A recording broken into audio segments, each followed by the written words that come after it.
Russia's shift towards a full-fledged war economy. Implications for Western sanctions policy.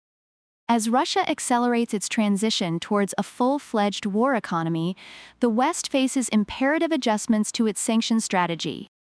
Daleep Singh, U.S. Deputy National Security Advisor for International Economics, has outlined the potential for expanded sanctions, including targeting third parties engaged in trade with Moscow and broadening the scope of sanctions.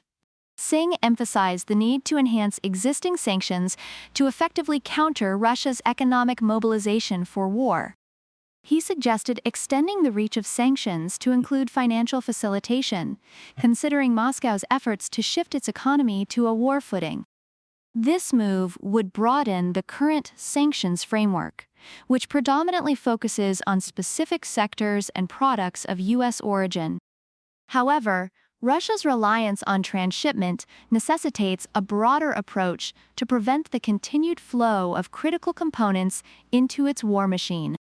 Non-targeting third-party entities. The United States is contemplating secondary sanctions, which empower it to target any entity known to be trading with Russia.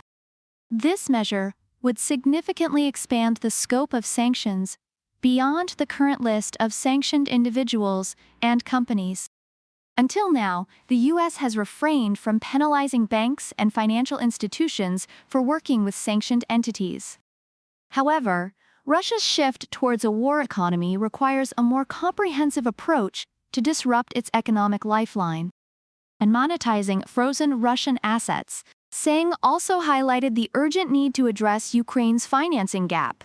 He proposed a plan to monetize approximately $300 billion in frozen Russian assets, acknowledging the potential risks but stressing its necessity. While a consensus among G7 countries to seize the entire $350 billion of Russian central bank assets remains elusive, Singh urged action with solidarity, speed, and appreciable scale. He presented a proposal to leverage Russian assets to secure a $50 billion loan as a viable option. With strategic considerations, the decision to seize Russian assets has far-reaching strategic implications. Singh argued against waiting for a consensus, emphasizing the dire situation in Ukraine and the need for timely action. By leveraging Russian assets, the West would not only provide crucial financial support to Ukraine, but also send a clear message to President Putin. The West remains steadfast in its commitment to Ukraine's defense. NAV's inclusion. Conclusion. Russia's shift towards a full-fledged war economy necessitates a comprehensive recalibration of Western sanctions policy.